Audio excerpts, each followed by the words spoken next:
Y ahí sí. Bueno, darle la bienvenida a todas, a todos, a todes, quienes se están integrando a este espacio de Zoom, a este espacio virtual. Eh, bueno, mi nombre es Daniel Fauré, yo soy historiador social y educador popular de la Universidad de Santiago, de Chile. Eh, y bueno, con un equipo de historiadoras e historiadores empezamos este año un proyecto de investigación sobre historias locales poblacionales, de Santiago en particular.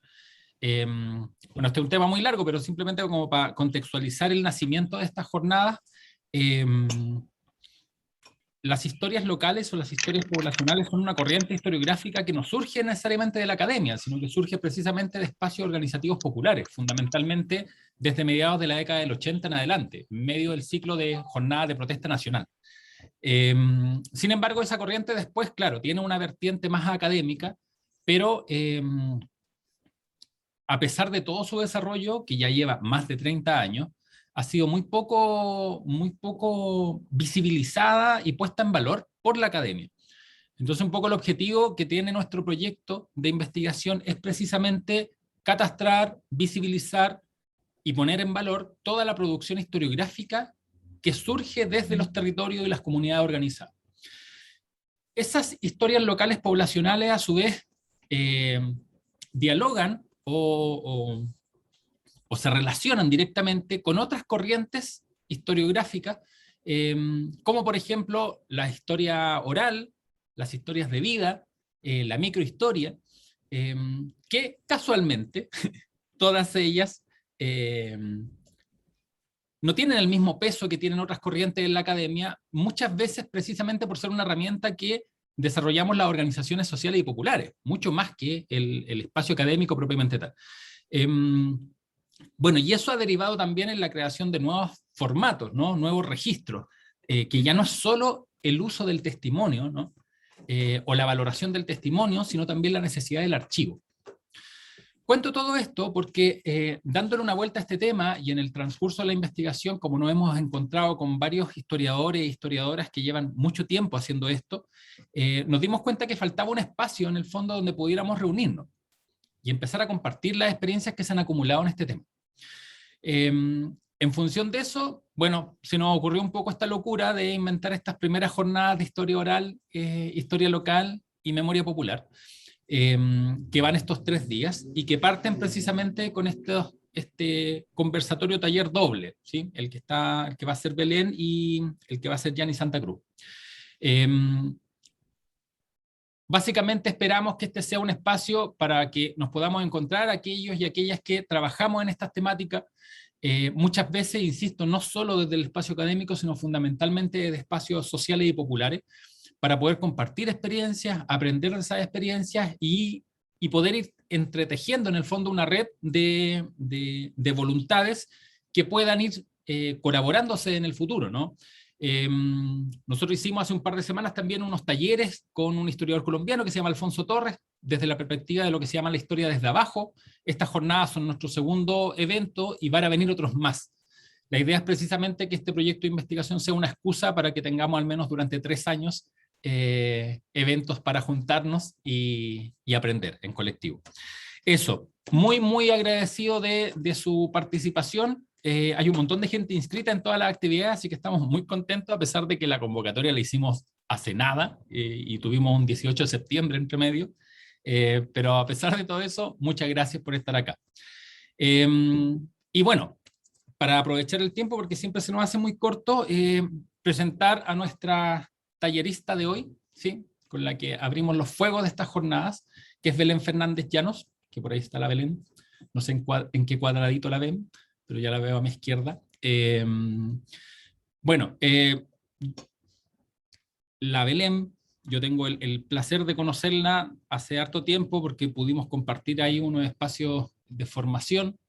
Tuvimos ahí unos cursos, unas docencias compartidas en temáticas de historia de la educación, que era un ámbito que teníamos en común, y bueno, después Belén sigue un camino muy interesante en relación precisamente a la temática que nos reúne hoy día, que son las narrativas pedagógicas. Bueno, lo de siempre, yo lo voy a leer para no equivocarme porque el título es muy largo. La Belén es licenciada en Historia, ¿sí? Es magíster en Estudios Culturales Latinoamericanos de la Chile y es doctoranda en Educación, pero con mención en Investigación Narrativa, Biográfica y Autobiográfica de la Universidad Nacional de Rosario. Eso había que leerlo porque era muy largo. Eh, y bueno, es quien nos va a acompañar en esta primera sesión, contándonos precisamente su experiencia en esta temática y compartiéndonos algunas herramientas que permitan precisamente que estas técnicas que recogen la experiencia y los testimonios de educadores y educadoras puedan fortalecer precisamente los procesos de memoria social y popular. Eso, agradecerte, Belén, haber aceptado la invitación, a pesar de haber sido con tan poco tiempo de anticipación, porque nos gusta hacer las cosas a última hora y nada, te doy la palabra para que le des nomás. Gracias, Daniel. Hola a todas, todes, todos. Quiero decir que me acabo de caer, mi conexión se acaba de caer 2 veces recién, así que cualquier cosa volveré y perseveraré. En primer lugar, muchas gracias por la invitación. Estoy súper contenta de que me hayan convocado a esto, porque para eso una estudia tantos años, para compartir las cosas que sabe. Voy a compartir una presentación. Un segundito.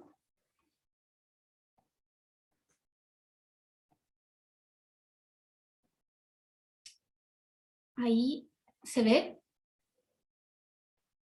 ¿Sí? Daniel, ¿tú haces la admisión de personas ahora? Ya.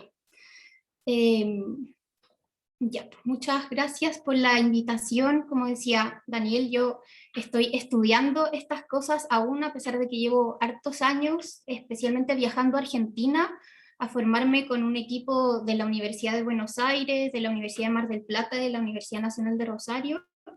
Estoy ahora cursando el doctorado, así que esto es como unas primeras aproximaciones las que les voy a compartir. El título lo están viendo ahí, es medio elegante, pero es importante recalcar que junto con compartir hoy día algunas como claves metodológicas para colaborar en la producción de relatos autobiográficos de profes, acá hay un fundamento epistemológico que tiene que ver con otra forma de producir conocimiento sobre las prácticas educativas. Por eso no es solo un dispositivo metodológico, sino como una forma otra de atender al saber que los profes y las profes tienen y construyen constantemente. Quería empezar contándoles que ayer en la noche no me podía quedar dormida porque tenemos 1 hora y media para trabajar esto. Como van a ver a continuación, lo que busca esta metodología es conformar colectivos de profesores y profesoras que escriban autobiográficamente sobre sus experiencias docentes. Y eso tiene como condición de posibilidad formar comunidades de escucha, de afecto, de respeto, de horizontalidad, y eso es difícil de construir en 1 hora y media con personas que recién nos venimos conociendo. Entonces, ayer antes de acostarme le di una vuelta a esto, le hice unas modificaciones, y más que hagamos acá el ejercicio de escritura, lo que yo les voy a compartir hoy día son algunos fundamentos del enfoque que nos han permitido pensar como de la manera más reflexiva posible por qué los relatos autobiográficos de profes pueden ser una forma de hacer investigación educativa y de recuperar y de construir memoria docente.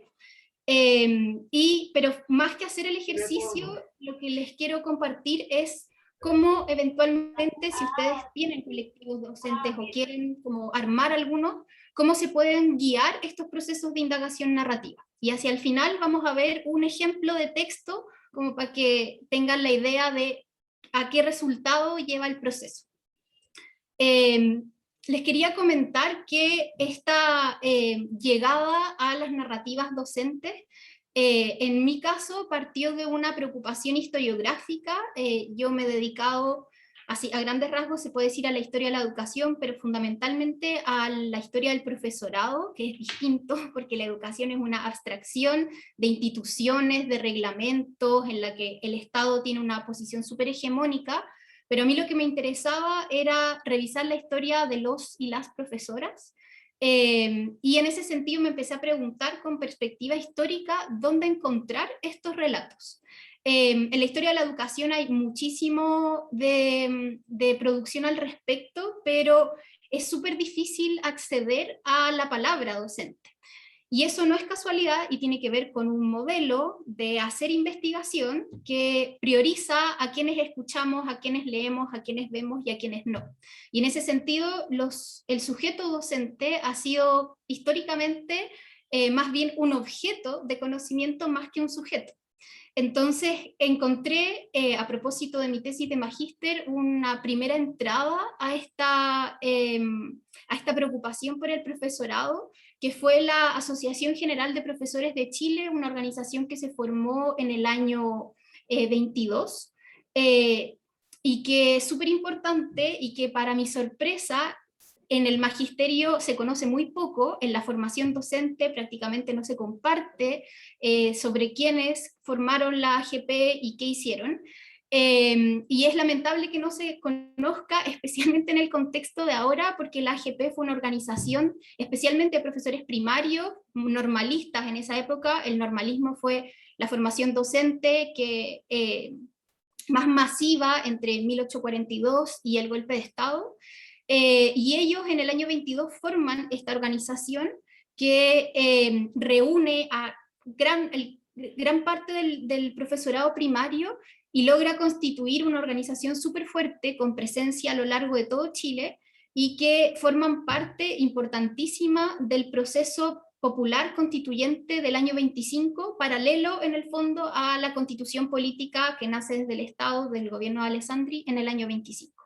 Los profes se agruparon y fueron capaces, gracias a su poder de organización, de escribir una reforma educativa que era parte de este proyecto de constitución popular, que por supuesto el gobierno se encargó de aplastar, como en general lo hacen, pero eso no quiere decir que haya sido un esfuerzo en vano, porque algo de eso fue quedando a lo largo de los años. Y me encontré con que estos profes tenían un diario que, si ustedes ven esta foto, que es del año 25, de una convención nacional, hay un señor, yo lo veo a la derecha de la pantalla, que sostiene un periódico, que es el periódico Nuevos Rumbos, que está digitalizado, o sea, microfilmado en la Biblioteca Nacional y se puede acceder a él por si acaso.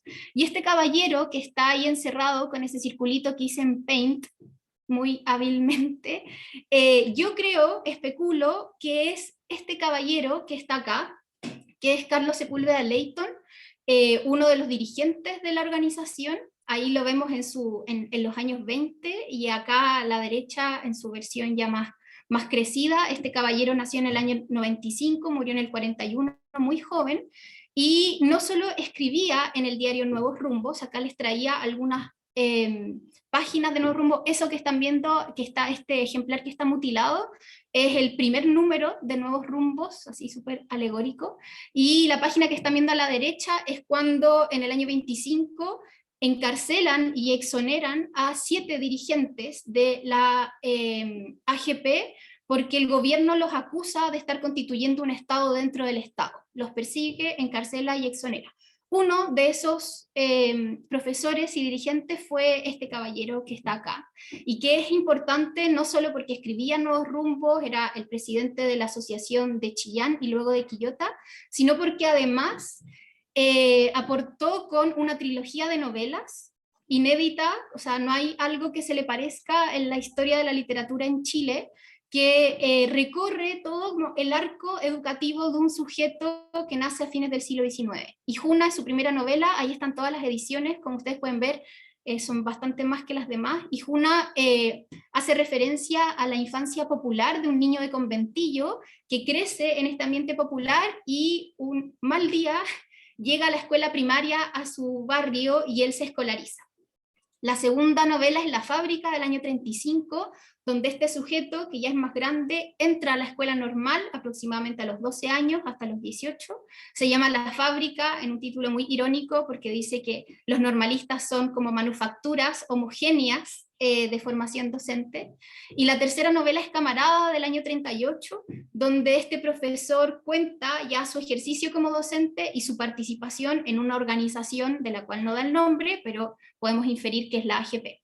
Esta trilogía me interesaba volver a publicarla porque ya no se encontraba ni en el mercado, por supuesto, algunas ni en bibliotecas, y en el año 2013, junto a Editorial Sangría, nos ganamos un fondo del libro, el Estado ahí financiando a los profes revolucionarios sin saberlo, en la que pudimos compilar las 3 trilogías, y yo hice algunos anexos documentales como contextualizando la obra. Lo interesante de esta trilogía es que muestra desde la literatura y desde la voz autobiográfica de un sujeto todo este recorrido por la escuela primaria normalista y luego en el ejercicio de la docencia. Y les traía este extracto de Nuevos Rumbos porque es clave en lo que a mí me llevó a explorar en las narrativas docentes. Fíjense lo que dice en el año 24. No es extrañable entonces de que sintamos la necesidad de estudiar nosotros mismos los problemas inherentes a nuestra profesión, que al mismo tiempo manifestamos en la forma que deseamos que se resuelvan.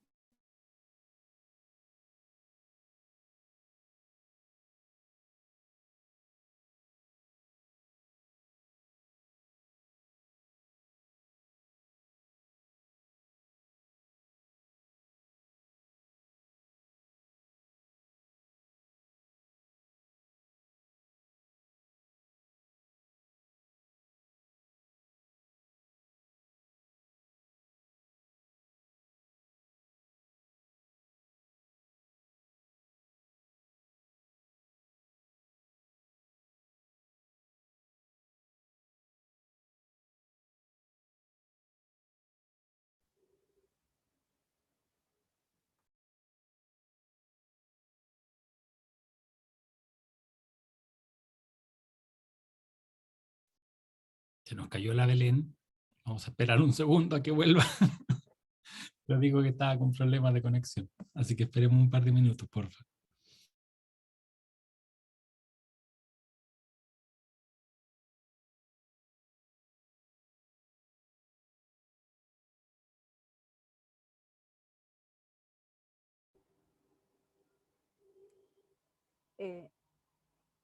Ahí volvió. Volví, perdón, esto era lo que no queríamos que pasara. Vuelvo a compartir, hagamos como que acá no ha pasado nada. Espero que se vea la pantalla de nuevo. Sí, Voy a seguir exactamente donde quedé, asumiendo que se me escuchaba hasta el final. En Nuevos Rumbos, los profes desarrollan distintas estrategias discursivas en el fondo, y esto es lo que yo estudié en la tesis de magíster, que toman estrategias periodísticas de diversos modelos de información. Entre ellos la prensa obrera. Si ustedes ven acá en el centro, dice el cartel de hoy, que es una estrategia típica de la prensa obrera, que en la primera página se ponía como un texto así capital, agitador de las masas. Eso viene del movimiento obrero y los profes lo usan a su favor, aplicado a temas que les interesaban para pensar y transformar la educación. Hacen una revista para niños, tienen avisos económicos, todo aplicado al mundo de docentes, sastres, zapatos para profes, libros, etc. Y hacen concursos también, donde si se fijan, el concurso es hacer como biografías de grandes pedagogos, que eso podríamos decir como, oh, qué dinámico, qué lúdico, pero en el fondo es profes estudiando a profes. Una cuestión que en ese tiempo no había pasado, al menos como de manera organizada desde el profesorado. Y leen y se recomiendan textos y constituyen bibliotecas y hacen un hogar social como una forma de ir consolidando este movimiento social y político y pedagógico. A partir de eso, yo me empecé a interesar por pensar esto en términos como contemporáneos. porque me pasó que dije, bueno, los profes han escrito siempre. Esa fue la constatación que salió de mi primer estudio y acercamiento a la GP. Los profes escribían y ocupaban la escritura a favor de ellos para constituir organizaciones y de alguna manera hacerle frente a un Estado que los maltrataba. Porque esto de que la pedagogía sea una carrera de escasa valoración social, o de que los sueldos sean bajos, o de que no paguen los sueldos, es una cuestión que existe desde que existe el mismísimo profesorado. Entonces me interesé por cómo colaborar en que profes de hoy día escribieran. Si los de antes lo habían hecho sin internet, ojo, a punta de máquina de escribir y de periódicos que viajaban por correo, ¿cómo los profes del siglo XXI, en plena era de la información, no nos íbamos a poder organizar para producir textos en base a nuestra experiencia? Y ahí me encontré con que existe este enfoque que a grandes rasgos es el enfoque biográfico narrativo, donde lo que se busca es que la investigación no solo escuche al sujeto docente, que de verdad es algo que pasa poco, sino que además contribuya a que los profesores en el presente escriban sus vivencias y transformen esas vivencias en insumos para la reflexión pedagógica y la construcción de pensamiento pedagógico. En este camino de pensar las biografías de los profes, yo les voy a mostrar como una alternativa, que es como la metodología que traigo para compartir, pero de verdad es muy variado. Si después yo les puedo compartir mi mail y podemos compartir así como miles y miles y miles de textos, pero hay entrevistas narrativas, hay cartografías narrativas, hay estudios de casos a partir de narrativas docentes. Yo solamente les quiero mostrar ahora como unas premisas muy básicas del enfoque y luego que veamos un tipo de dispositivo metodológico de este gran universo que es pensar las narrativas docentes. 4 premisas básicas que así extraje muy sintéticamente de la literatura para compartir. El enfoque biográfico narrativo está de verdad explícitamente en contra del modelo positivista que se ha trasladado desde las ciencias a las ciencias sociales y a la investigación educativa. Ese modelo positivista o neopositivista que plantea que mientras más despersonalizada es nuestra investigación, mayor es el incremento de la objetividad y por lo tanto mejor es el resultado de esa investigación. El enfoque biográfico narrativo le da la espalda a esa idea porque dice que llevamos siglos, decenas de años produciendo investigación educativa sin tomar en cuenta la voz y la experiencia de los sujetos. No solo eso, sino que además invalidando la experiencia de los sujetos como un saber legítimo para pensar los escenarios educativos. Por el contrario, lo que plantea el enfoque biográfico narrativo es que son los profes los que tienen que investigar las experiencias educativas, con todas las implicaciones, con su subjetividad puesta ahí, con su historia biográfica previa al trabajo docente, y de esa manera ofrecer un panorama sobre lo que está pasando en la escuela y en la subjetividad de los profes, basada en lo que de verdad les pasa y cómo ellos construyen esos significados, y no en lo que debe pasar, que es algo muy propio de la investigación educativa, que lo que se estudian son el marco de la buena enseñanza, ¿no es cierto?, como los estándares de calidad, pero nosotros sabemos como profes que cuando uno va al aula, la escuela se parece bien poco a eso que dice el ministerio. ¿Y por qué se parece poco? Porque la investigación que se produce no viene desde el mundo docente, viene desde este mundo de los expertos, que el AGP ya en los años 20 estaba diciendo que la gente que no ha pisado el aula, ¿cómo podría ser un experto en lo que pasa dentro de ella? En términos de tradición, para que vean que esto no es como un invento de ahora, se asienta especialmente en los años 70, pero incluso viene de antes. Ya en los años 20 la Escuela de Chicago empezó a explorar, en investigar los procesos migratorios en Estados Unidos, pero se hacía la pregunta cómo escuchar la voz de los migrantes para producir investigación. Y con los años el giro hermenéutico, y en el último tiempo el giro afectivo, el giro narrativo, el giro feminista, el giro queer, en los últimos años, lo que nos está invitando a pensar es a que no estudiamos, cuando hacemos investigación educativa, no estudiamos los fenómenos por sí mismos, con un sentido propio, neutral, objetivo, sino que nuestro verdadero interés son las interpretaciones que desarrollan los sujetos sobre lo que les pasa en la escuela. Por eso es hermenéutico, porque apunta a la interpretación. Y en ese sentido la narrativa no es solo un modo de expresión de lo que nos pasa, o sea, no es que en el fondo nosotros tenemos nuestra experiencia y la narrativa actúa como un reflejo de lo que habita en nuestro interior, sino que la narrativa, en términos de un relato que pone los hechos en el tiempo y les atribuye significados a esos hechos, no es un medio de expresión de la experiencia, sino que actúa como una herramienta que media y que configura la realidad. Por lo tanto, ponemos énfasis en eso que nos dicen los profes y cómo ellos ahí van generando interpretaciones. Por eso es lo que les voy a compartir más adelante. Cuando nosotros hacemos este tipo de investigación, no analizamos los textos y decimos lo que el profe quiso decir aquí es. Eso reproduce el modelo del investigador que está afuera y que sí sabe lo que dicen los objetos de investigación. Lo que nosotros hacemos es colaborar en que estos textos se produzcan. Consideramos que ahí ya hay interpretación, por lo tanto no es que nosotros tengamos que venir a interpretar.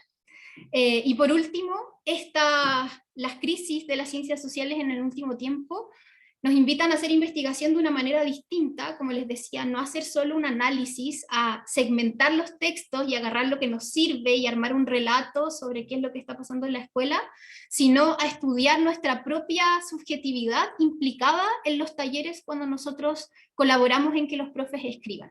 En ese sentido, si después miran artículos sobre esto, son autoetnografías de personas que producimos estos talleres y donde vamos estudiando también narrativa y autobiográficamente qué es lo que nos pasó en el taller, cómo cambiaron nuestras premisas, con qué creíamos nosotros que nos íbamos a encontrar y los profes nos destruyeron esos supuestos. Entonces hay un tratamiento de los textos que es súper distinto a la investigación convencional. No hablamos de muestra, por ejemplo, para referirnos a los textos de los profes.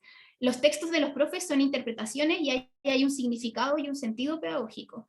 No hablamos de los profes como informantes claves, por ejemplo. Hablamos de los profes como coinvestigadores. Ellos son investigadores de su propia práctica y nosotros somos coinvestigadores de ellos. Entonces hay un posicionamiento de nosotros que es absolutamente distinto al que en general la investigación educativa nos pone en un lugar de superioridad, de jerarquía y de distanciamiento de lo que estamos observando. Por favor, si hay preguntas, ustedes levantan la manito nomás o interrumpen y vamos conversando. Cuando uno hace talleres con profes, que son una experiencia muy conmovedora porque los profes están ávidos de contar sus historias. Piensen que en la escuela en general no existen espacios para que los profes sistematicen y reflexionen sobre sus experiencias. Los consejos de profe no son ese espacio. Las capacitaciones, o sea, ya el concepto capacitar no habilita para esa posibilidad. Y al final las experiencias de los profes, por supuesto que circulan, se transmiten saber, se aconsejan, colaboran, a veces no colaboran entre sí, pero quedan siempre en un lugar como marginado a la oralidad, a la anécdota, al asado del 18 de septiembre, al pasillo, al recreo, y no hay un espacio como para traer todo eso, ponerlo en la escritura y pensarlo juntos.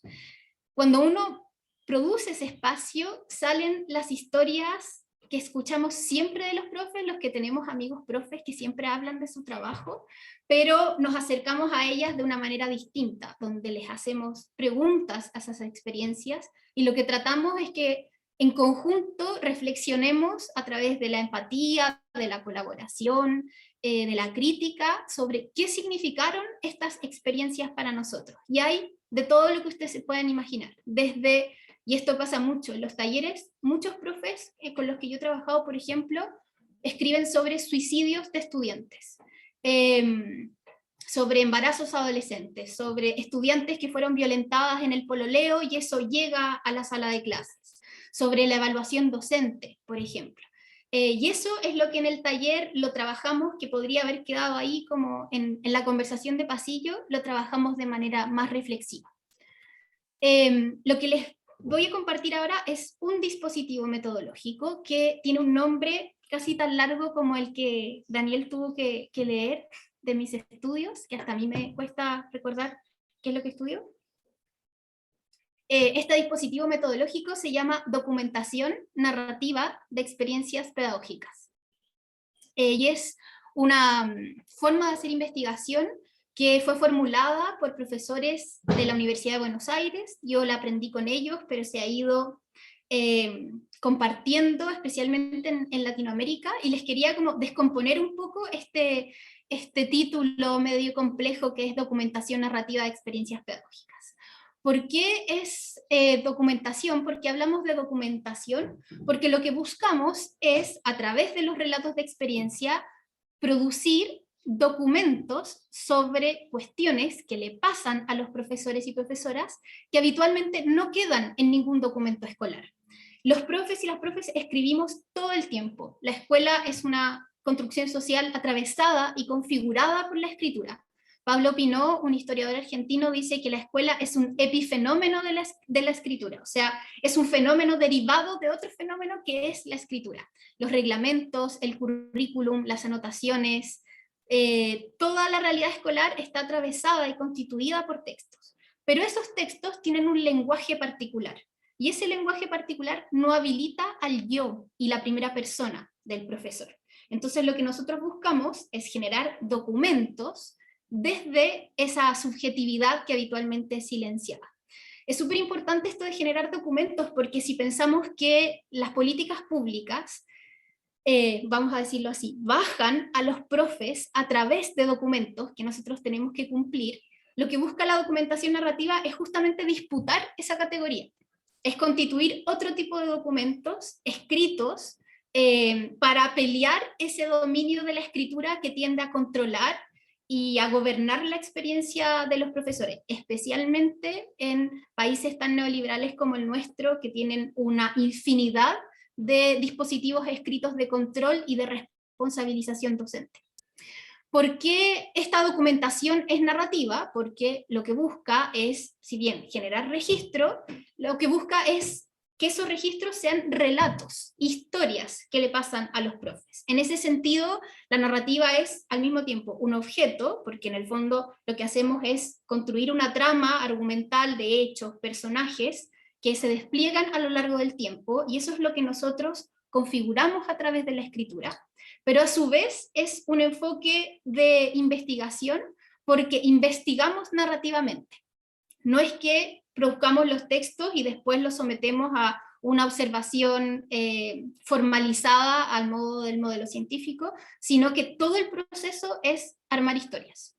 Y acá les traía, solo para que se ubiquen como en los grandes, unas de las grandes voces de este enfoque, que son, por ejemplo, Paul Ricoeur, que viene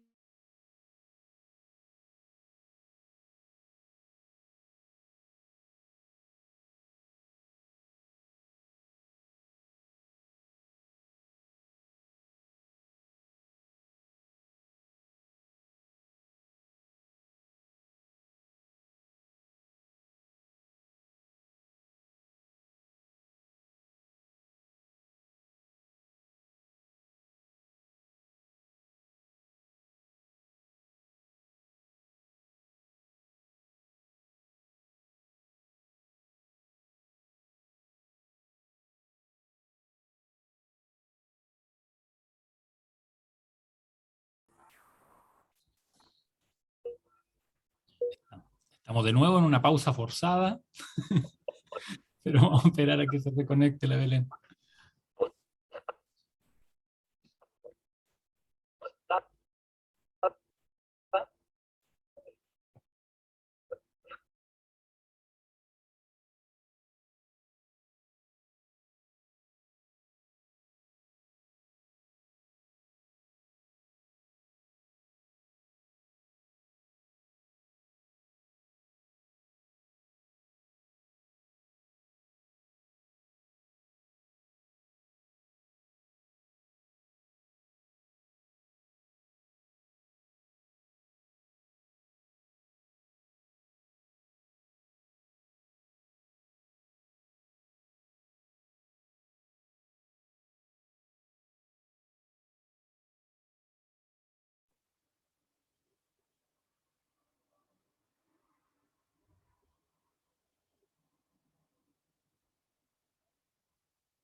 Volví, perdón. Qué cosa más difícil. Daniel, ¿me puedes habilitar para compartir pantalla de nuevo? Inmediatamente. Voy a apagar mi cámara a ver si el ministro Figueroa deja de boicotear esta jornada. Gracias por el apoyo en el chat. Voy. Supongo que quedé acá Sí, en por qué era estaba empezando documentación. a leer las citas. Eso. Ya. Em, bueno, avancemos para... ¿Por qué es documentación narrativa de experiencias? Jorge La Rosa, un investigador español que les recomiendo muchísimo, define de una manera muy sencilla, pero interesante la experiencia. Dice que la experiencia es eso que me pasa. Siempre tiene, él define 5 principios que son propios de la experiencia. El principio de exterioridad se refiere a que la experiencia siempre tiene que ver con algo que pasa afuera de nosotros, nos pasa en nosotros, pero viene de afuera. Hay un principio de alteridad operando en el sentido de que tiene que ver con los otros, y eso nos desafía. Un principio de alienación se refiere a que nunca tenemos absoluto control sobre eso que viene de afuera desde lo otro. El principio de subjetividad apunta a que ocurre todo esto en el sujeto. De hecho, con el equipo de la Universidad de Chile con las que estamos trabajando esto, invitamos a los profes y las profes a escribir especialmente sobre el cuerpo. ¿Qué les pasa con el cuerpo? Y salen una cantidad de cosas a propósito de cómo el sujeto docente se encarna en una corporalidad particular, increíble. Y lo más importante, esa experiencia siempre opera a través de un principio de transformación, porque aquello que nos pasa tiende a cambiarnos, a modificarnos, y eso siempre es un problema. ¿Por qué también es experiencia? Porque entendemos que toda práctica educativa es de por sí una experiencia, una vivencia. Esa experiencia implica un saber, porque los profes hacemos las cosas en base a un conocimiento que es sumamente práctico y que excede con creces aquello que nos enseñan en la universidad. Por eso en general uno lo pasa tan mal los primeros años saliendo de la pedagogía, porque se da cuenta que eso que nos enseñaron no siempre nos sirve. Nos invita la experiencia a pensar a partir de desde la experiencia, para la experiencia. En ese sentido, el feminismo viene a contribuir a esta epistemología en el sentido de considerar al yo, al cuerpo, al sujeto históricamente situado como el espacio donde nos ocurren y para lo que nos ocurren las cosas. Y es una experiencia que si bien la podemos contextualizar, y el texto que les voy a compartir al final, de hecho tiene mucho como de un ejercicio histórico, y podemos diseñar esa experiencia parcialmente.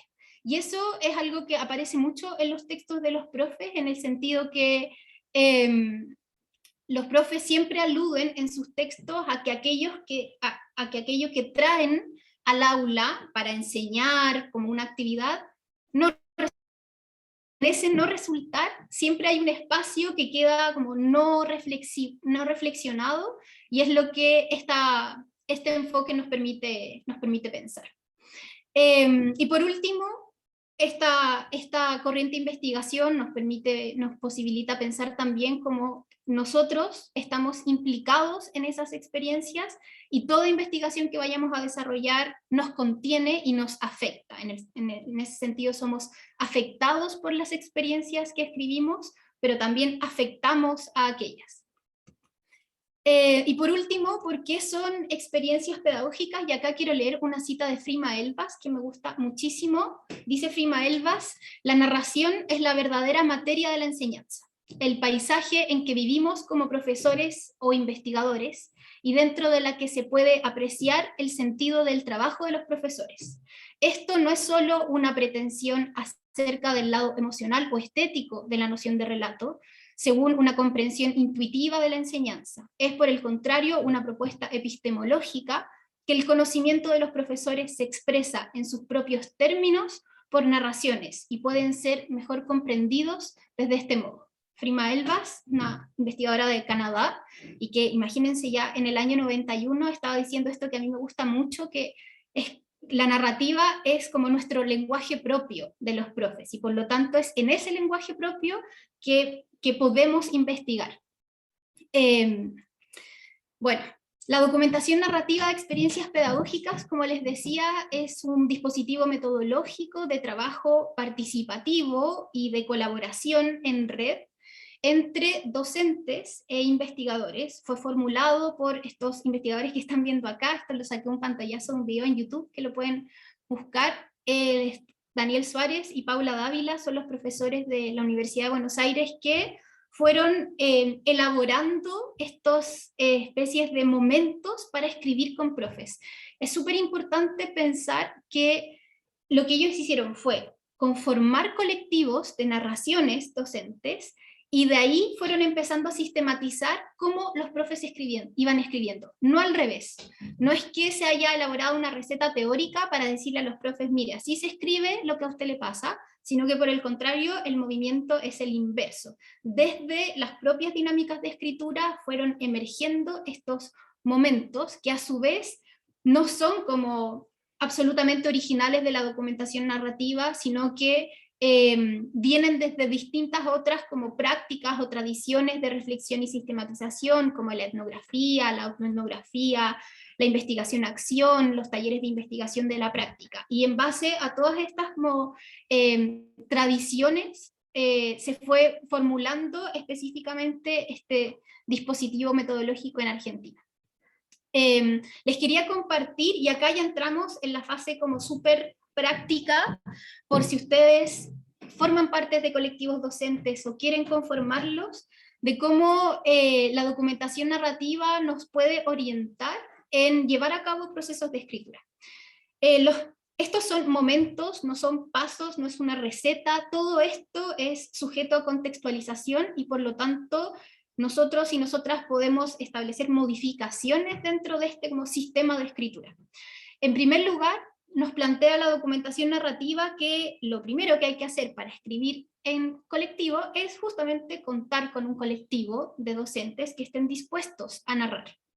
Y lo que nos toca a nosotros, como personas que quieren colaborar en este proceso, es generar las condiciones que permitan a los profes escribir. Eso, yo creo, en mi experiencia que llevo desde el año 2013 haciendo esto, es la parte más difícil de todo el proceso, porque en Chile convocar un grupo de profes con tiempo, con espacio, con energía para escribir es lejos lo más complejo. Las condiciones actuales del trabajo docente en el sistema neoliberal quitan ese tiempo, ese espacio y esa reflexividad a los profes. Por lo tanto, en ese primer momento es donde yo siento que hay que poner la mayor cantidad de energía de convocar a profes que voluntariamente quieran narrar sus experiencias. Luego, ayudamos, y sobre esto me voy a detener un poquito más adelante, en que los profes identifiquen y seleccionen una experiencia que quieran escribir, para después indagar narrativa y autobiográficamente en ella a través de un proceso de escritura y de reescritura, que lo vamos a ver por si acaso como pormenorizadamente después. Cuando los profes ya escriben varias veces su relato, lo que hacemos es convocarlos a un proceso de edición pedagógica, donde leemos estos textos, hacemos comentarios, los profes vuelven a escribir, conversamos sobre los textos. ¿Para qué? Para que el resultado de este proceso, aunque el proceso en sí mismo es lo más valioso, es que lleguemos a publicar los relatos de experiencia y a ponerlos en circulación. La documentación narrativa busca ese objetivo, que los relatos se tornen públicos. ¿Por qué? Porque el Estado, cuando nos dice qué hacer, se basa justamente en documentos que son de carácter público y que circulan. Entonces, si nosotros lo que queremos es como disputar otra forma de construir la experiencia y la memoria de los profes, necesitamos que estos textos salgan de su contexto de producción. La publicación y la circulación, hay libros, en Chile ya hay al menos 4 libros que compilan textos de profes, pero puede ser perfectamente por un blog, por ejemplo, o por una página web, o sea, como hacer uso de esas herramientas que en algunos casos son gratuitas para que los textos circulen, y de verdad, por experiencia propia, les puedo decir que San Google ayuda a que los textos circulen, y uno hace un blog con con relatos de experiencia y empiezan a llegar visitas de los lugares más increíbles que ustedes se puedan imaginar. Vamos a ir al primer momento, cuando ya hemos conformado un colectivo, e invitamos a los profes a escribir juntos, juntas. Lo invitamos a partir de una consigna de escritura, le llamamos, que en el fondo funciona como un gatillador del proceso de indagación. Esa consigna de escritura es como una frase disparadora, porque habitualmente los profes como que se paralizan un poco con el proceso, entonces les damos como una ayudita para empezar. Esa frase puede ser súper amplia o más específica, desde cómo llegué aquí, donde los profes hacen un primer texto como de presentación, pero que al final nos terminan contando por qué están en la pedagogía, por qué siguen en la pedagogía, siendo una de las profesiones que mayor deserción tiene, quiénes son, dónde estudiaron, por qué sus familias los alentaron o no a ser profes, etc.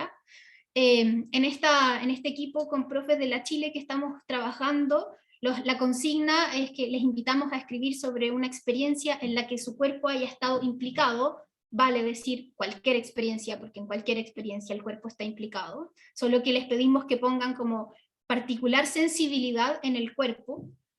Y yo en algunos talleres he trabajado con esta consigna que parece como media catastrófica, pero salen unos resultados preciosos, que es el peor día de mi vida como profe. Y los profes en general nos traen sus peores experiencias docentes, que no son pocas, todos sabemos que siendo profe hay harto, entre comillas, fracaso, pero a eso le sacamos un montón de aprendizajes y terminan siendo unos textos, a diferencia de lo que uno podría creer, súper luminosos. Les quería traer una consideración, un primer recaudo sobre la consigna, por si en algún momento llevan a cabo estas cosas. Cuando nosotros armamos una consigna, que en el fondo es como traer una categoría específica para estimular la escritura, tratamos de que no imponer una categoría.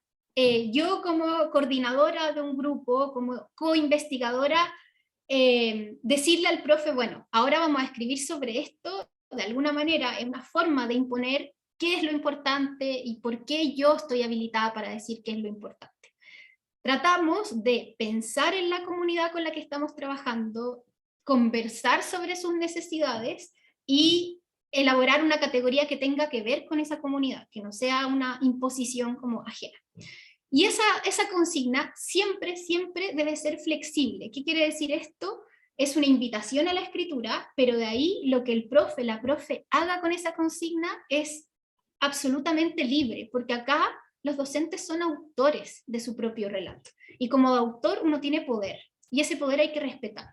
Les traía este ejemplo que es de un taller que yo participé en Argentina, donde en el conurbano bonaerense, o sea, como en la periferia, una comunidad atravesada por muchísimos problemas de pobreza, de violencia, de narcotráfico, y había también como un problema emergente en la comunidad, que era una gran cantidad de estudiantes migrantes, con los cuales las profes no sabían muy bien cómo lidiar.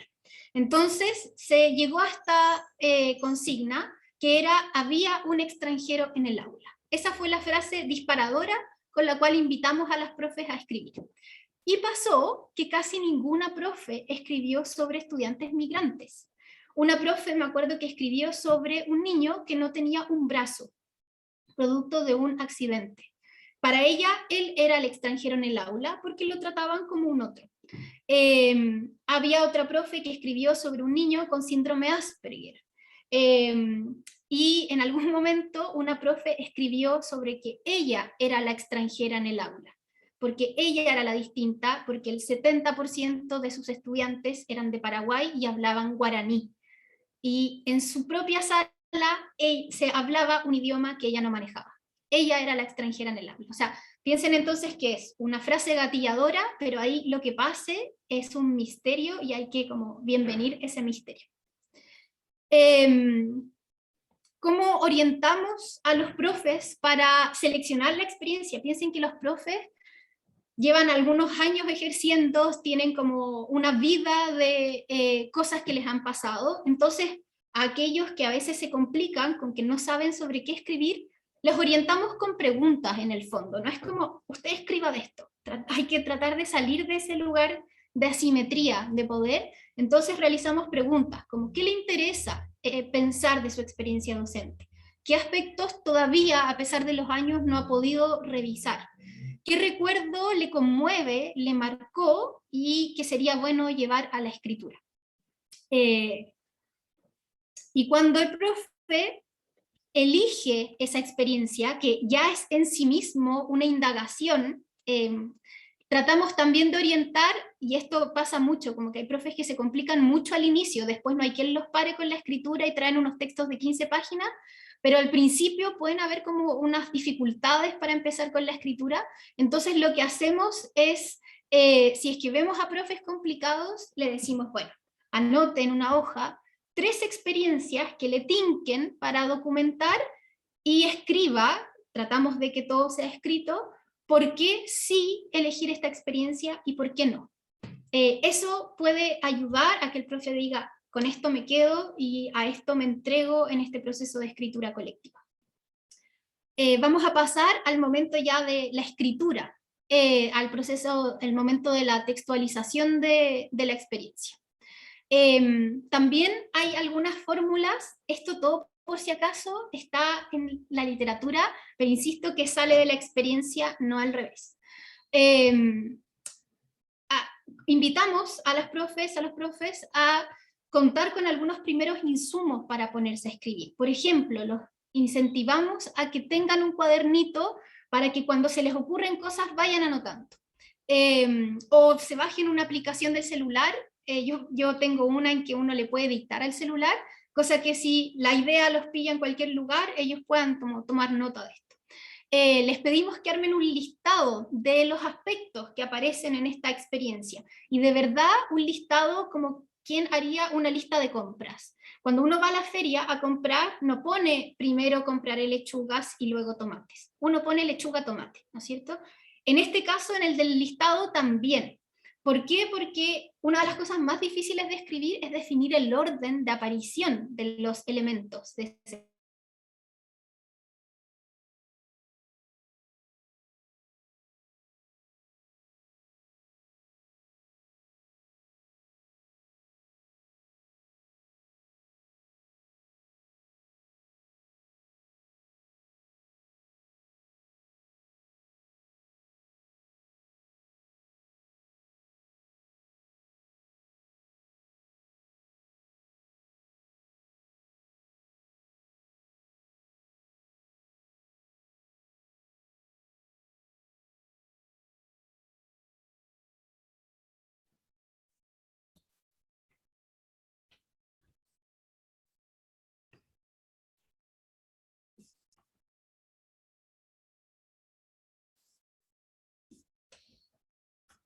Estamos en un nuevo recreo forzado, pero vamos a esperar a que se conecte de nuevo.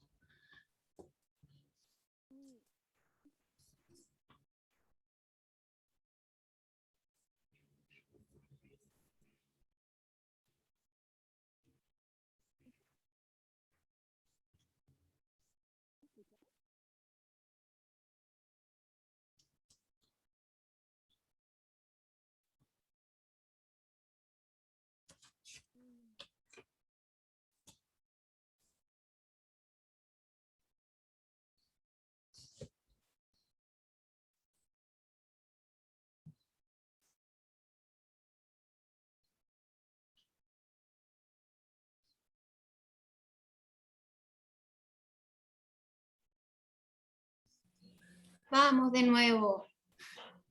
Voy a compartir pantalla. Quedaste en la lista de compras.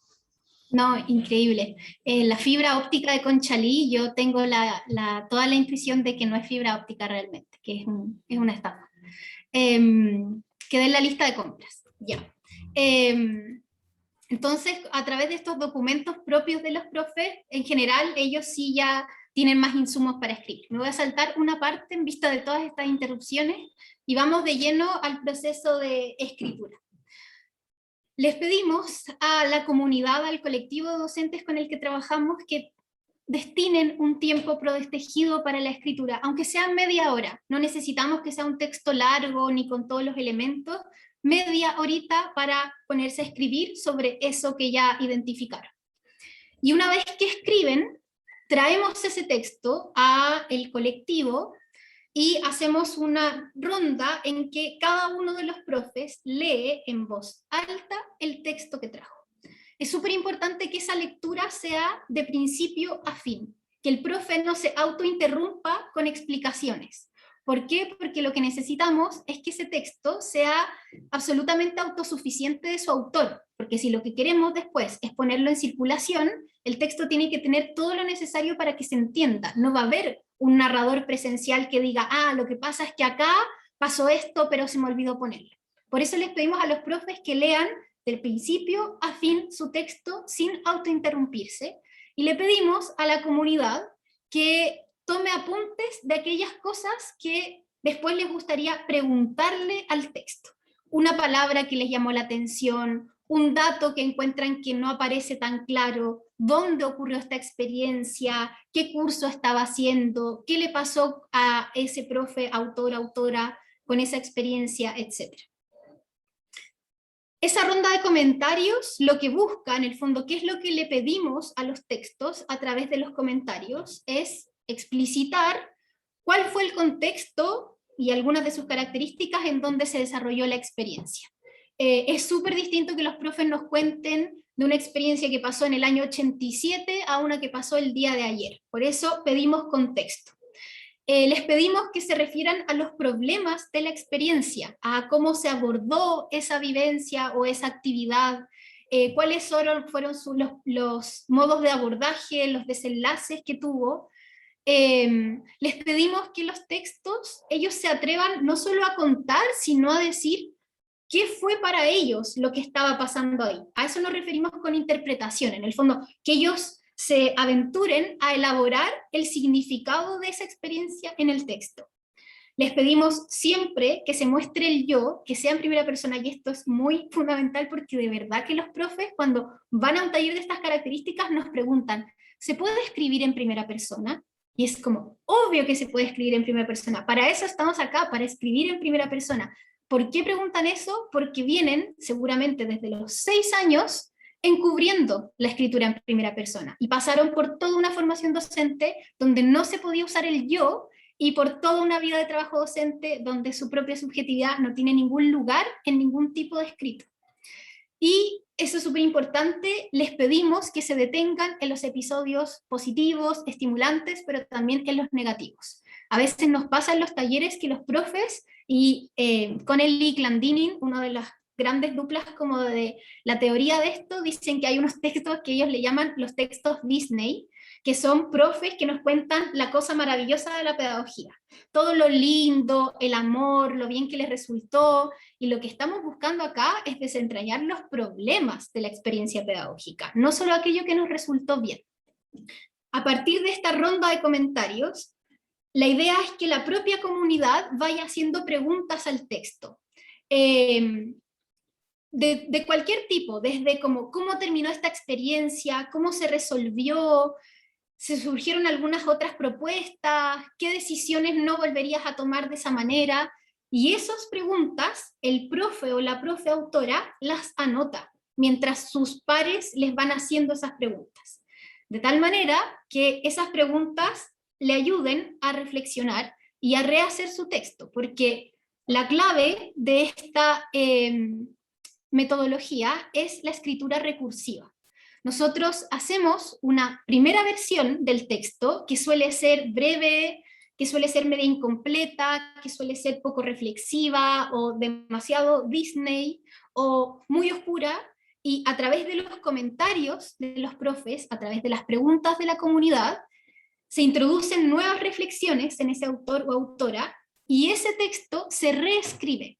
Por eso es importante invitar a los profes a escribir y que no se preocupen si no les queda bien, porque va a haber esta etapa de la reescritura, donde le llamamos versión 2 en el fondo, y esa versión 2 se vuelve a llevar al colectivo, y volvemos a hacer una ronda de preguntas, y el profe puede avanzar en una nueva reescritura. Habitualmente en los talleres deseamos llegar a una versión 3 del texto, y esa versión 3 es una belleza.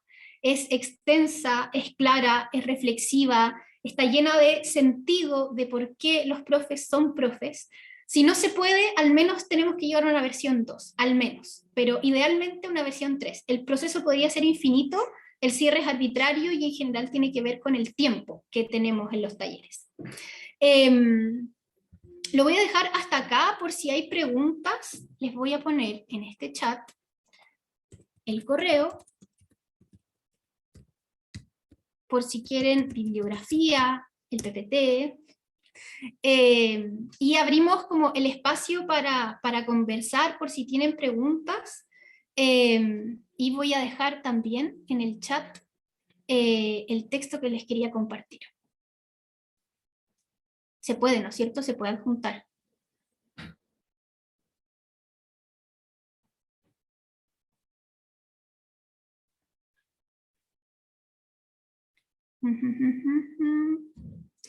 Dejo el espacio para preguntas de esta parte práctica o de la parte teórica.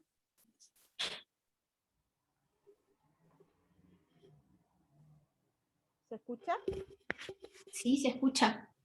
A ver, me voy a mostrar. Ahí está. Hola, primero felicitaciones, muy interesante la investigación. Y lo que me pasa, porque, o quizás no, a muchos profesores nos pasa que hemos pasado, los de media sobre todo, uno pasa entre quinto básico y cuarto medio. ¿Qué diferencia se puede ver entre los profesores de los ciclos más pequeños, el segundo ciclo básico, y en el caso de la media?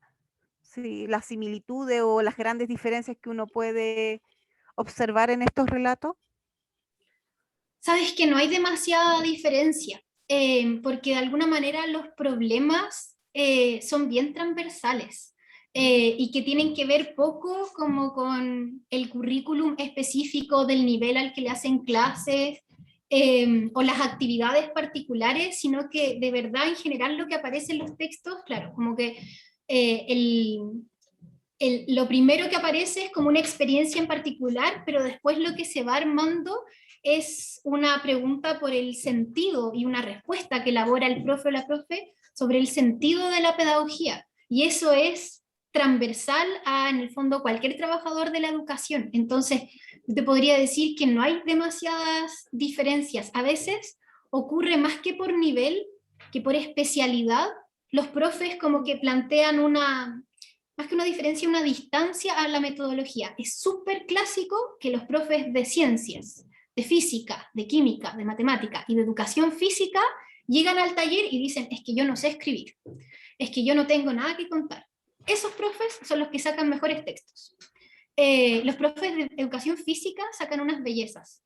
Y es porque ellos están, claro, como habituados a pensar que no hay mucho de su subjetividad puesto en el ejercicio, pero siempre está la subjetividad puesta al servicio del trabajo. Entonces, no hay mayor diferencia ni de experiencias relatadas, ni de calidad de los textos, porque de verdad que los profes terminan revelando cuestiones súper profundas del ejercicio, más que puntuales de su nivel o especialidad. Ay, veo que acá hay una pregunta. Dice, la voy a leer. Dice, en una propuesta que disputa la hegemonía de la objetividad y la jerarquía de la educación desde la primera persona de sus actores educativos. ¿A qué se debe que los y las estudiantes no tengan su lugar como parte de la unidad fundamental de la experiencia pedagógica? Ya, perfecto. Es una pregunta súper interesante, que yo tengo una respuesta en base a este dispositivo metodológico, pero como les decía, hay una variedad de abordajes y podría perfectamente haber otra respuesta.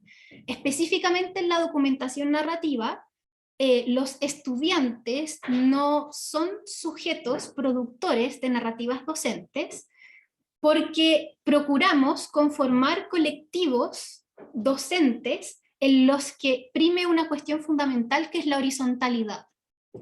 Es muy difícil conformar una comunidad pedagógica de relatos, de escucha, de compartir cuestiones personales, cuando no existen esas condiciones de horizontalidad que la escuela configura entre el profesor y el estudiante. Yo la verdad en algún momento traté de que surgiera, pero en ese caso podemos hacer colectivos de narración con los estudiantes y paralelamente colectivos de narración con los profes.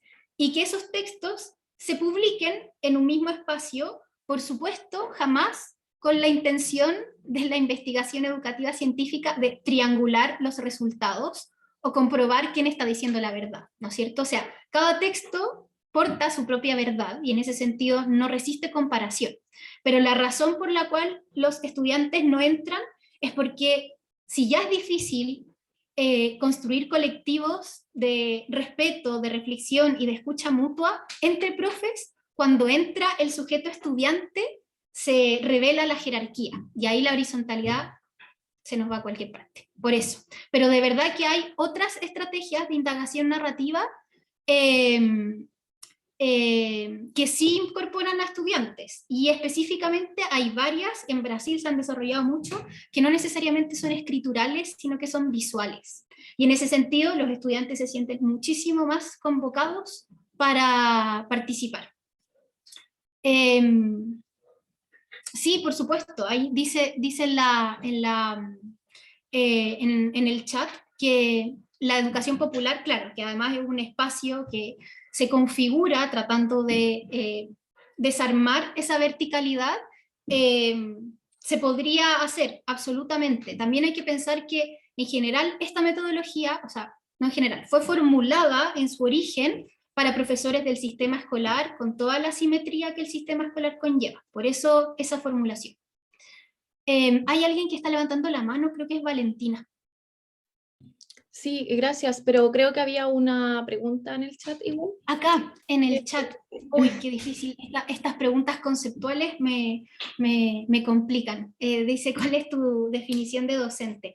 Ya, no sé si es mi definición. Podría decir que es mi acercamiento al sujeto docente.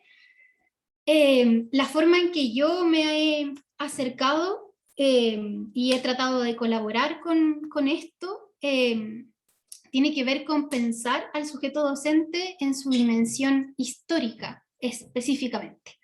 En ese sentido, considero que el sujeto docente es un profesional que está atravesado por capas de discursos que le dicen que tiene que hacer desde que existe el profesorado, capas que si bien son sucesivas, cronológicas en el tiempo, tienen fronteras muy porosas, por lo tanto podemos ver subjetividades docentes desde modelos del siglo XIX que están operando todavía ahora. Sin ir más lejos, algo que los mismos profes a veces incorporamos y que viene del siglo XIX, cuando hablamos mucho de nuestra vocación y de nuestro apostolado y de nuestro sacrificio para con la enseñanza.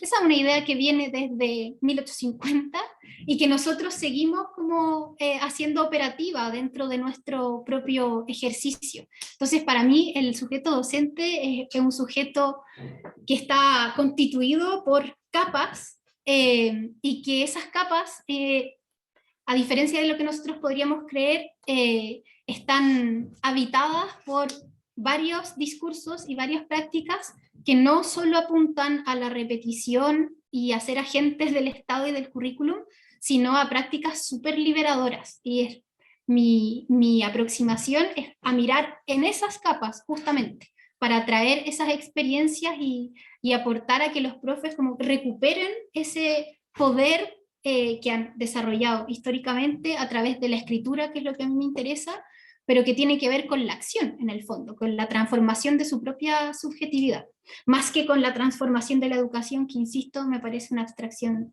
tremenda.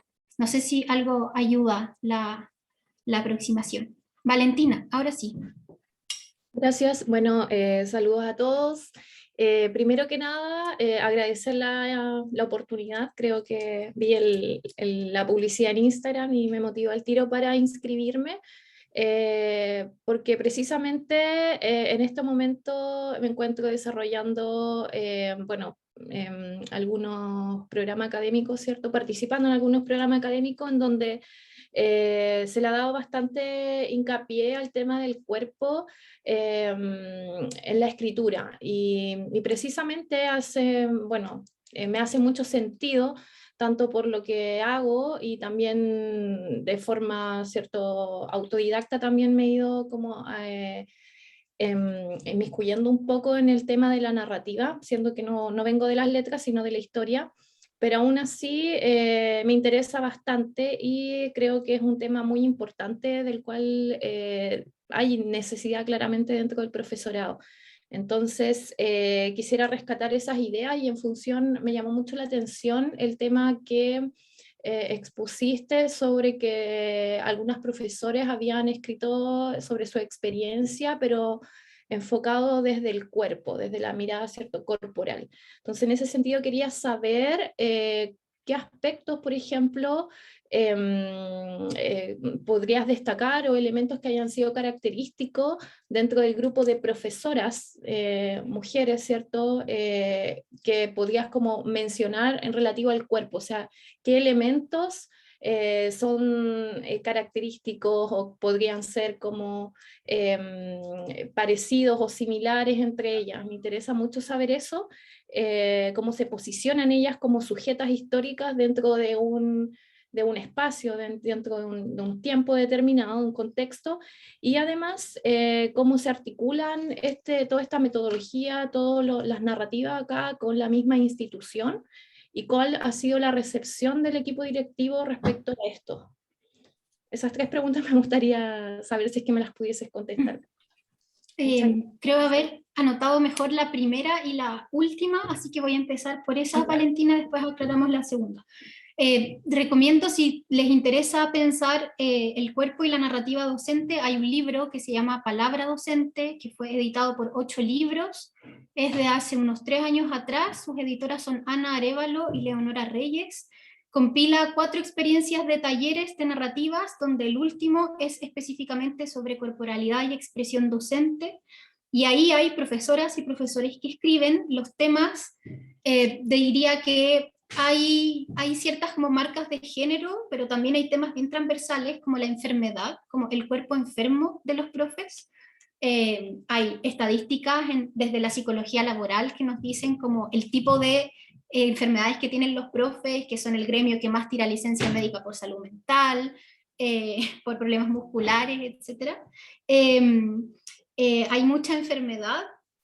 Hay también algunos textos sobre específicamente cuerpos sexuados y sus afectos, sus afectividades en la escuela, especialmente escritos por profesores hombres, y que aluden a cómo se relacionan físicamente con sus estudiantes y cómo eso constituye un problema. Hay harto texto también sobre la violencia ejercida sobre los cuerpos de las profes, en algunos casos por estudiantes, incluso no contextos de violencia como voluntarios, digamos, sino por ejemplo profes educadoras de párvulo que son a veces golpeadas por sus estudiantes en, no sé, como eventos particulares, y cómo eso va dejando una marca y cómo nadie les enseña a lidiar con esa huella. Hay textos sobre la formalidad, sobre el vestir de los profes también, y sobre cómo eso determina su movimiento. Es bien variado, pero hay como ahí una dimensión súper interesante que explorar. Ese taller nació porque con el equipo de los profes de la Chile se dieron cuenta que cada vez que los profes escribían, en el fondo querían hablar del cuerpo. Entonces se intencionó la consigna de esa manera. Y bueno, salió como de este volcán de cosas respecto del movimiento, la enfermedad, la afectividad, etc. La última pregunta creo que tenía que ver cómo eran recibidas estas cuestiones como los equipos directivos de las escuelas, ¿no? Es complejo eso, porque como decía, lo más difícil de estas experiencias es conformar el colectivo, y muchas veces no existen las condiciones institucionales propiciadas por los equipos directivos para que eso ocurra. Entonces, muchas veces estas experiencias se dan por el margen de la institucionalidad. Tenemos el ejemplo de Argentina, que lleva 20 años de realización de esto, y es bien distinto porque ahí lo que ha pasado es que este dispositivo metodológico logró entrar en la política educativa. O sea, lo que serían acá las municipalidades gestionaban y financiaban que los profes tuvieran el tiempo protegido y financiaban a los equipos de investigadores para que armaran estos grupos. Pero acá es algo que escasamente hemos podido hacer, excepto a través de algunos proyectos. Yo he sido parte de un par, pero siempre esto es un conflicto con la institucionalidad, y por lo mismo, en general, no invitamos a los equipos directivos a participar de estos espacios. Lo que podemos hacer es armar un espacio con los directivos, para que ellos traigan sus problemas y en el fondo como su posición, su lugar de enunciación a los textos, que no es el mismo que el de los profes, ¿cachai? Entonces es bien conflictivo, pero tratamos como de hacer el espacio, pero insisto, así como los profes de la AGP hacían estas cosas al margen de la institucionalidad, porque se imaginarán que el gobierno de Alessandri y de Carlos Ibáñez del Campo no les dio espacio para que los profes escribieran, los profes de ahora tampoco, se hace por el lado. Y disculpa, la segunda pregunta no la alcancé a anotar. No me la respondiste, o sea, me la respondiste ahora con esto porque era sobre la articulación. Entonces me quedó claro. Gracias. Gracias. ¿Algo más? No veo. Hola, hola. Hola, te escucho. Hola, Y una después pregunta. viene Bueno, Catalá. Sí. buenas tardes. Saludos desde El Salvador. Soy licenciado en Antropología Sociocultural y me llamó bastante la atención el tipo de actividades que se van a estar desarrollando, entre ellos estos temas, ¿verdad?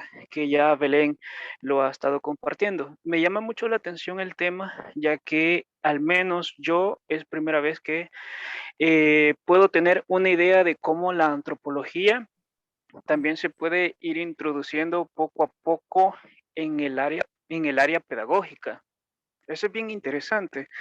Y cómo a partir de historias de vida, como lo podemos llamar en antropología, podemos ir armando discursos hasta el momento de ir creando temas bastante complejos en donde se visibilizan temas humanos hasta cierto punto, en este caso del sector docente. Entonces, creo que un poco la pregunta ya ha sido respondida con lo que mencionaba hace un momento. Mi pregunta era sobre qué temas podemos nosotros retomar. En este caso, podría ser desde la historia, la antropología o la sociología, trabajo social, a partir de esta área pedagógica. O sea, ¿qué temas puedo yo retomar para con el área docente y poder realizar yo alguna investigación? Aunque ya mencionaba un par de temas que salían a la luz ahí a partir de lo que se ha presentado en este conversatorio. Entonces, pero si se podría ramificar un poco más, pues también estaría muy agradecido con el aporte. Y desde ya, pues felicidades con tan buena presentación e investigación también. Saludos desde El Salvador. Gracias, muchas gracias. En honor al tiempo, solo voy a decir que se puede investigar narrativamente todo lo que tú quieras, desde lo más mainstream, digamos, desde lo más hegemónico. Por ejemplo, en Mar del Plata, mis profes del doctorado investigan narrativamente la buena enseñanza, que es como el criterio básico de los gobiernos latinoamericanos y las políticas educativas actuales. Entonces los profes, los académicos que han ido como avanzando en esto, dicen, bueno, el gobierno nos dice qué es ser un buen profe, nosotros vamos a producir qué es un buen profe. Nosotros vamos a preguntarle a nuestras comunidades docentes qué es la buena enseñanza, y salen unos resultados súper interesantes, desde eso, como lo más hegemónico, hasta lo más específico, marginal, y acotado a una comunidad que a ti se te ocurra. Es que solo quería recomendar, pensando que la pregunta viene desde la antropología, un libro clásico de investigación narrativa educativa y que abrió como el campo de la etnografía educativa, que es el libro La vida en las aulas de Philip Jackson, que ya tiene como 40 años, pero sigue siendo un texto súper, súper clave. Disculpen que vaya rápido, pero ahí está Catalina y luego Cecilia. Hola, muchas gracias.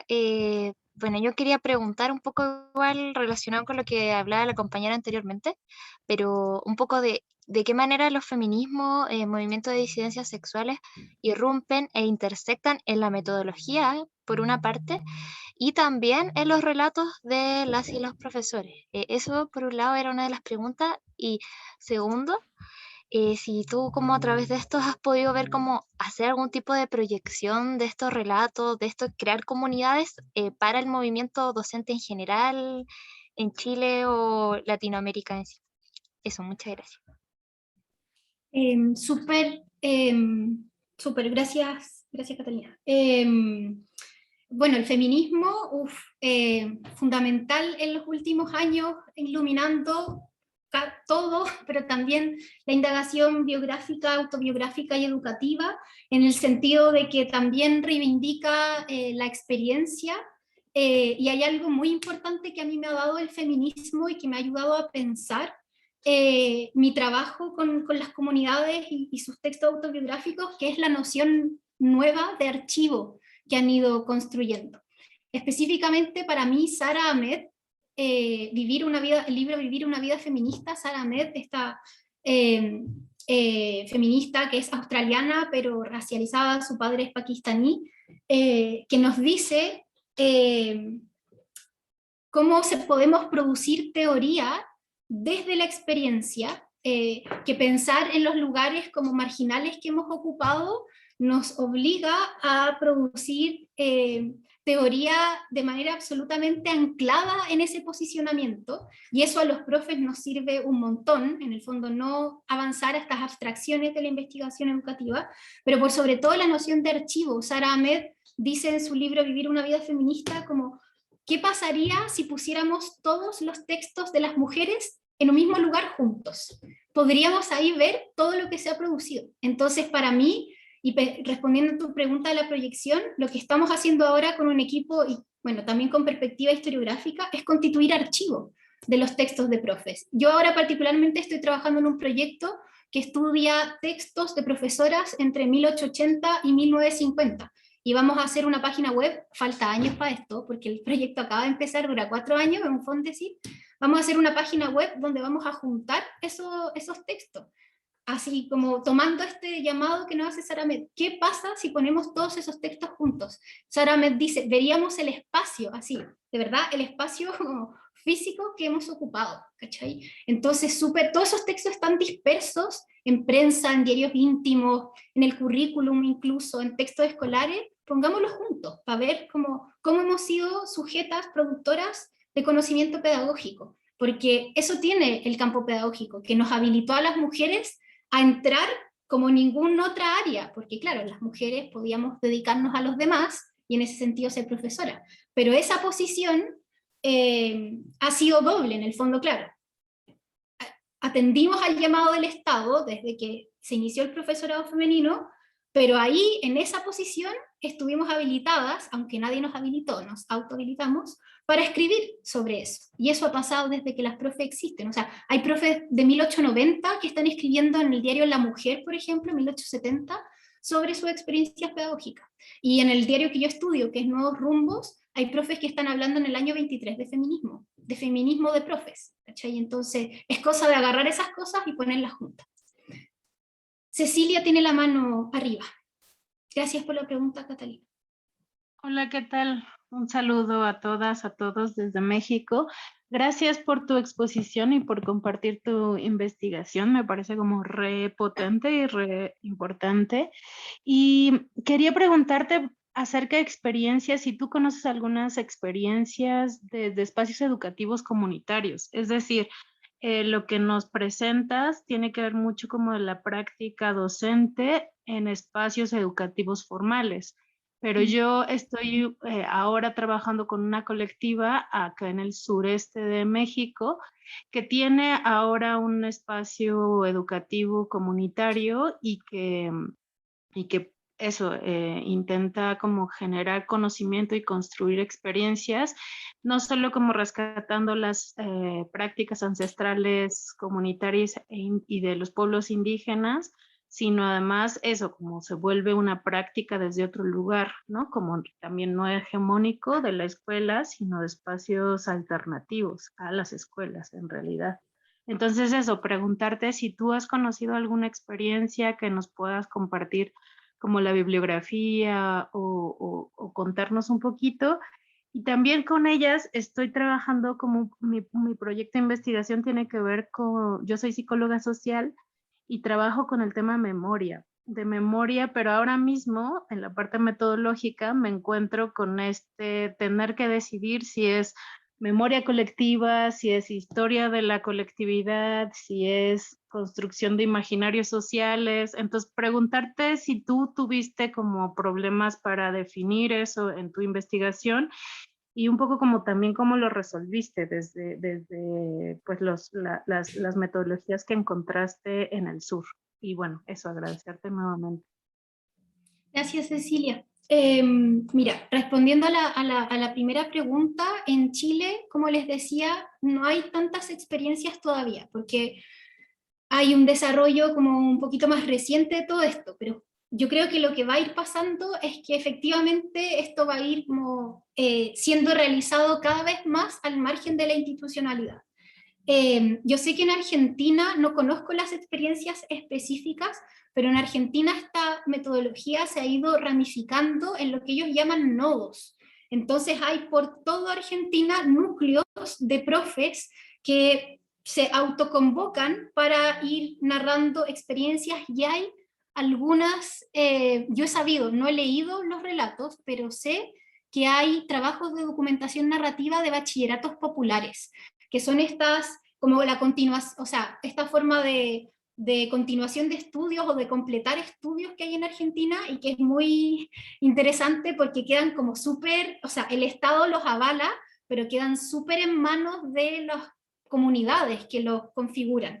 Y yo sé que ahí se han hecho trabajos de indagación narrativa. No te podría decir como autores porque son cosas como que he escuchado cuando yo estudio allá y como que aparecen, pero no una experiencia específica. Lamento no tener ese dato más puntual.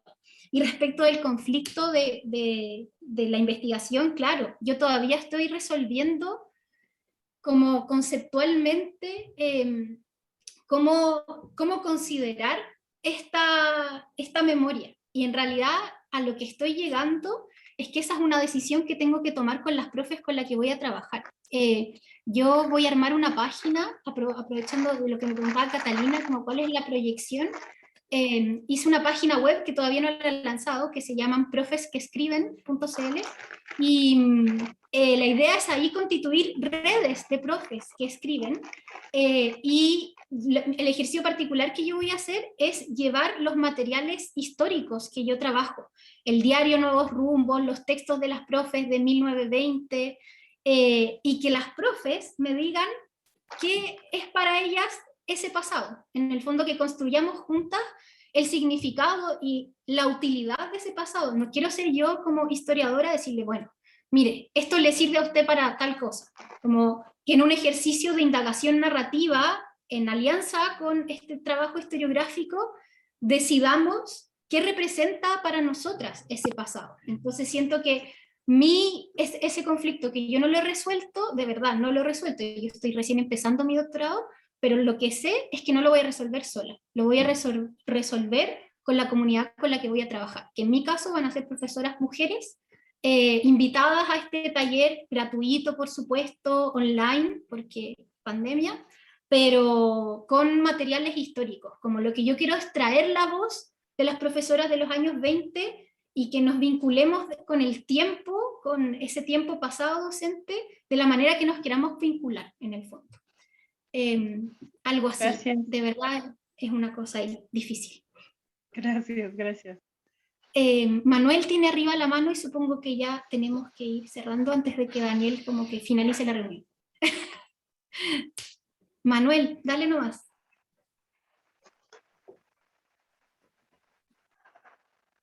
Manuel, o quizás se le levantó la mano sola. Parece que sí.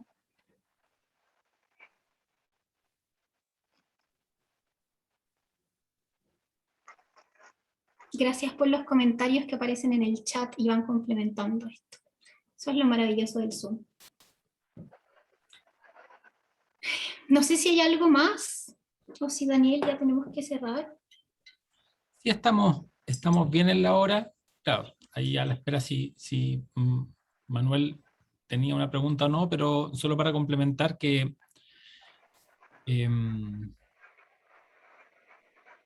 sí que se están ofreciendo también algunos textos por ahí en el chat.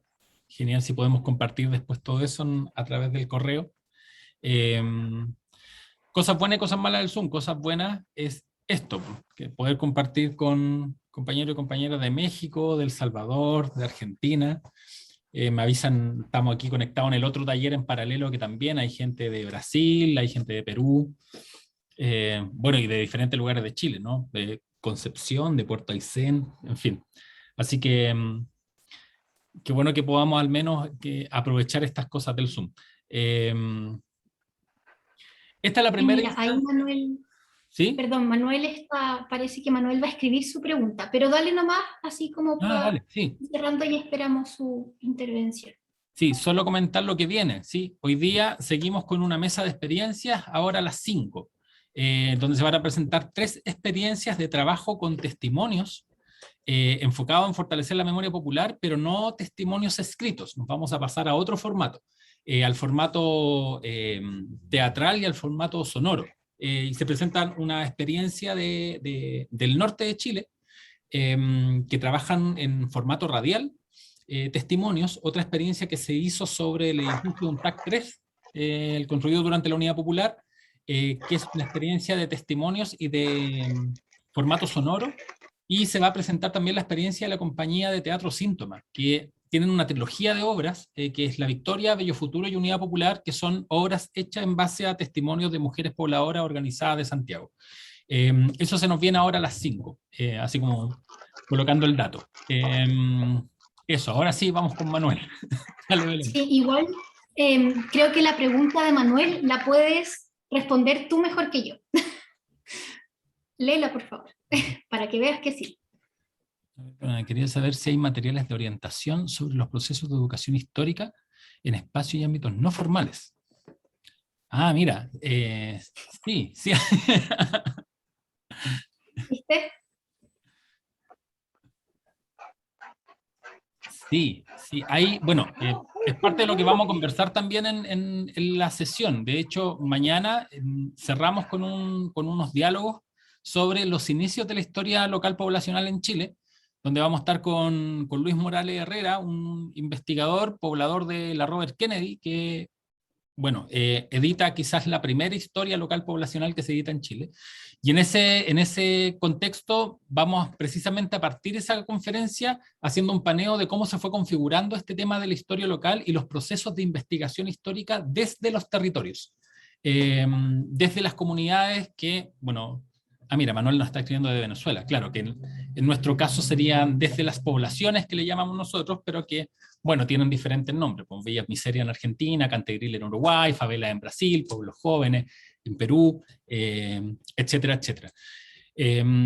Y sí, se han producido algunos textos interesantes para el caso chileno, al menos, que podríamos compartir. Entonces, si nos envía un correo, te voy a dejar mi correo anotado acá, me envía un correo y yo te puedo compartir algunas cosas de ese tema.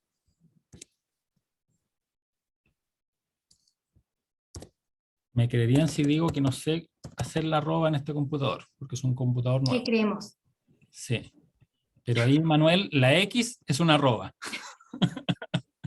Un señor. Computador nuevo, pues no tengo idea cómo se ocupa. Sí, no, dale, Manuel, ningún problema. Ahí compartimos. Deja anotado mi correo, daniel.faure@usach.cl.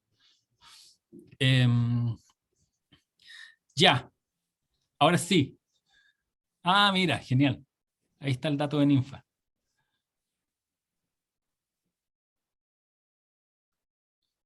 Una red de centros comunitarios, y que hay un libro que sistematiza la experiencia de esta red de centros comunitarios. Muchas gracias, Ninfa. Bueno, eso, primera instancia para ir construyendo estas redes, ¿no? Belén, muchas gracias por aceptar la invitación, por compartir tu experiencia.